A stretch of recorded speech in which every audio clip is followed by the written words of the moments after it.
So, you've been having a boring and tiresome day. Then, your friends suddenly appear to invite you for an overnight. And you've planned to have a movie marathon.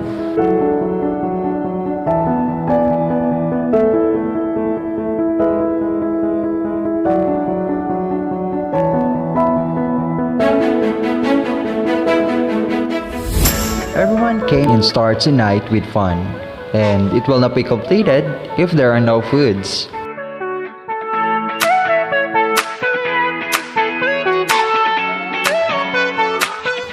The night goes on with laughter and joy that you never noticed if your foods are still safe. Until drowsiness,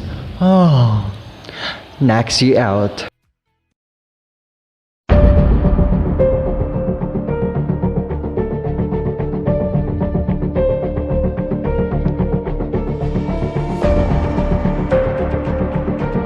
The next day, you suddenly notice that there is something on the foods. Oh no! Oh no!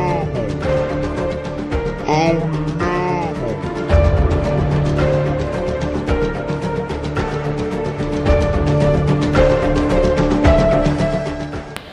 Have you ever wondered why our food spoils even if we kept it in a safe place? Or in a refrigerator with a sealed back on it? And wait, what again those spots in the bread? Ah, those are molds. Molds are microscopic fungi that grows from spores. Just like mushrooms. But how come they appear on foods? Is it because I left it exposed in the air? Or maybe because I forgot to wash my hands? Did I? So, if you're really worrying about these molds, then watch this video. This is an experiment on how the hand washing affects the growth of microorganisms in the bread. Specifically, the molds. Okay, let's begin. Now that we identify the problems here, we're now going to develop hypotheses. So here are the two hypotheses we developed. First hypothesis. The bread handled with dirty hands will grow molds, while the bread handled with washed hands will not grow molds. Second hypothesis. The bread handled with dirty and washed hands will both grow molds. Let's come now to the variables used in the experiment.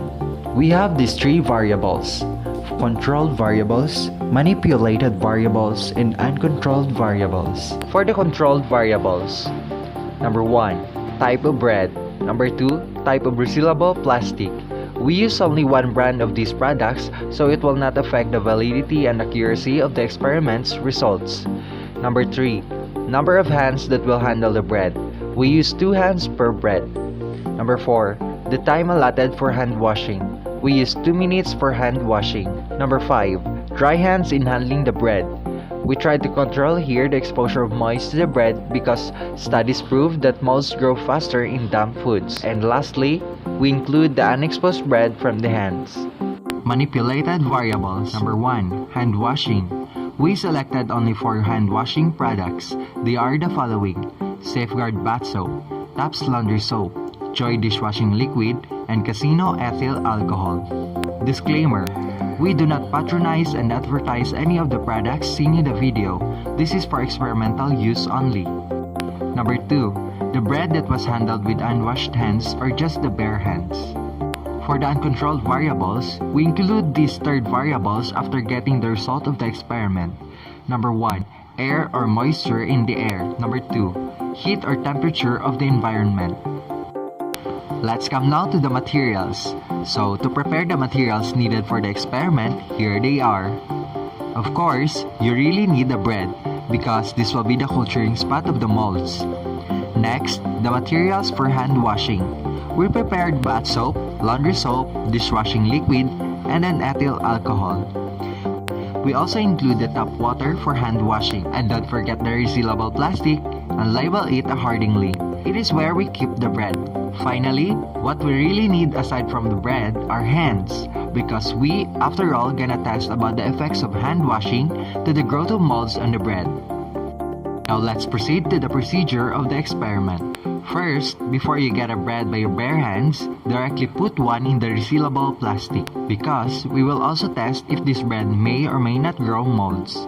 Second, get one bread with your bare hands and hold it for a few seconds. Let the bread be exposed to your dirty hands. Keep and seal it. The third one, wash your hands with tap water. Without any soap, just water. Dry your hands first before holding the bread and do again the process of keeping and sealing it.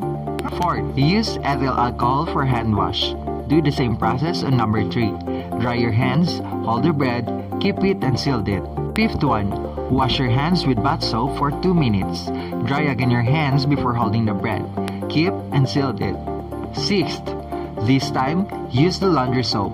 Again, for 2 minutes, wash your hands and dry them. Hold the bread and don't forget to keep and seal it. Seventh, we're gonna use dishwashing liquid despite it is only for dish. Same with laundry soap for laundries. Why do so? Because it's what we observe from the people. Lastly, keep them safely away from children.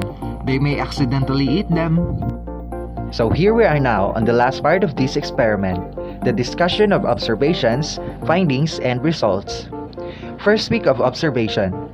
There were no signs of molds, but the texture of the bread starts to change. Though it may not be seen clearly in the picture, but the texture of the bread actually changes. Second week of observation. Molds starts to appear, and as you can see in the picture, the bread handled with hands washed in laundry soaps and alcohol, and the unexposed bread from being handled have visible growth of molds. But the rest of the bread also have tiny white spots of molds on the sides. That's why it's not visible in the picture.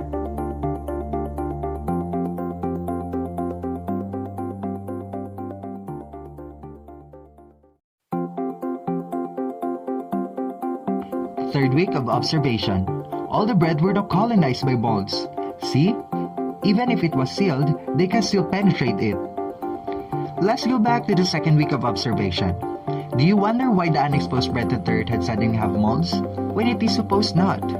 So was the bread handled with hands washed in alcohol and laundry soaps. This will be explained by the following article we've searched. Well, according to the site of What's Cooking America, which also cited some information from the United States Department of Agriculture, Food Safety and Inspection Service or FSIS, mold grows from tiny spores that float around in the air. When some of these spores fall onto a piece of damp food, they grow into mold. Food mold feeds itself by producing chemicals that make the food break down and starts to rot. As the bread rots, the mold grows. Therefore, even if we seal the food tightly, we prepared it properly and safely, away from our dirty hands, molds still grow because of the air, and that's the reason why we include the uncontrolled variables.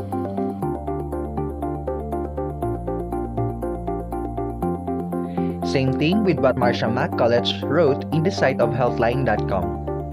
She stated that the fuzzy part of mold you see on the bread are colonies of spores, which is how the fungus reproduces.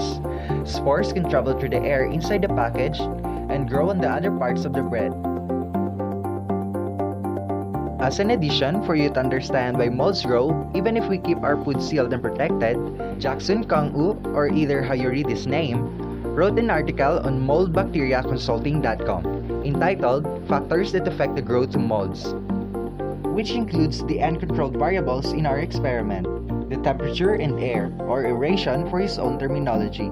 He also included the nutrients, such as the sugar and salt, where the bread has. Light, pH, and water activity was also stated there. You can visit the sites we cited here in our video, or you can surf online for you to learn more about molds. So, we therefore conclude that our second hypothesis is correct and accepted. The molds grew in all the bread, despite of doing hand wash or not. They just differ in colors and sizes. And you can clearly see it that the bread handled with hand washed in laundry soap wasn't lucky. You better use the right product for your hand washing next time. But we cannot also deny the fact that hand washing really lessens and slows down the growth of molds. The results show that bread survive for about 2 weeks. So if you want to experiment too related to this one, you can take the factors in the growth of molds as what I have cited from a source earlier. Do not let your curiosity kills you. Science is always there to help you understand things that may seem unclear and hypothetical. That's all for today, guys. I hope you've learned something from the video. Have a clean and healthy life, everyone. Don't forget to wash your hands. Bye-bye.